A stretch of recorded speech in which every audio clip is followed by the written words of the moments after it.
کوټو د توپنچې فرق نشته. څنګه چې توپک او توپنچه پر خلکو باندې مؤثر ده، خلک دباوي، دغه نظامي کوټ سم خلک د ولس دغسې بیریږي چې دا د استخباراتو کوټ یې اغوښتې بیخي توپنچه نه وي ورسره، هر سړي ته لاس ور اچولی شي، هر چا ته څه ویلی شي. خلک وایي دا نظامي سړی دا نظامي کوټ یې اغوستی دی. نو دغه نظامي یونیفورم که څوک استعمالوي او غیر مسؤل کسان یې تر یو وړتې پورې توصیه ورته وکړي او تې بعد بیا نو چا ته اجازه مه ورکوي. او د دغه یونیفورم خبره مو مرکز ته تکراري وکړه، بیا مو پرون ورته وویله چې دلته مشکلات ډېر دي، خلک د یوه نامه بل نامه څخه استفاده کوي، غلاوې کوي، اختطافونه کوي، چې څونه ژر موږ ته راورسېږي موږ په خپل لباس کې کار وکړو.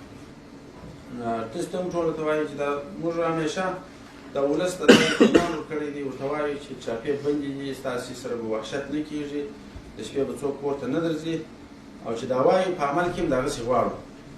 نو ستاسې په ساحو کې که امنیت ملي والا راځي، که د قومندانۍ مربوط مخدره موادو والا وي، که تروریزم والا وي، که داخلي استخبارات وي، چې هر څوک درځي ستا په علاقه کې چاپه وایي، اول خو د حوزې مسؤل به خامخا په جریان کې وي، که نه په جریان کې چې هر څوک درسې اجازه مه ورکوي د چاپې ده.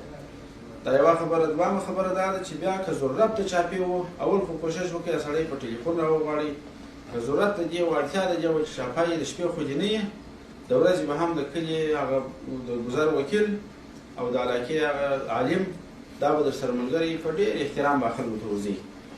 نو دا خلکو ته اطمینان ورکړي، که نه چا ته د شپې د چاپې اجازه شته، که د چاپې خبره وراتله لمبرونه په ټولو حوزو کې تقسیم کړي.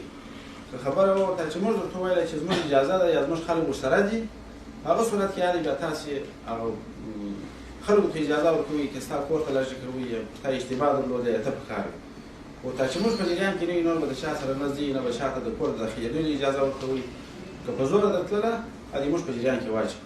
نو ولسونو ته اطمینان ورکړي، ډاډ ورکړي، را نږدې یې کړي، مجلسونه ورسره وکړي، د سپین ږیرو سره یې وکړي، د علماو سره یې وکړي، غونډې ورسره جوړې کړي چې دوی هم درسره همکاران شي د دې مفسدینو په نیولو کې.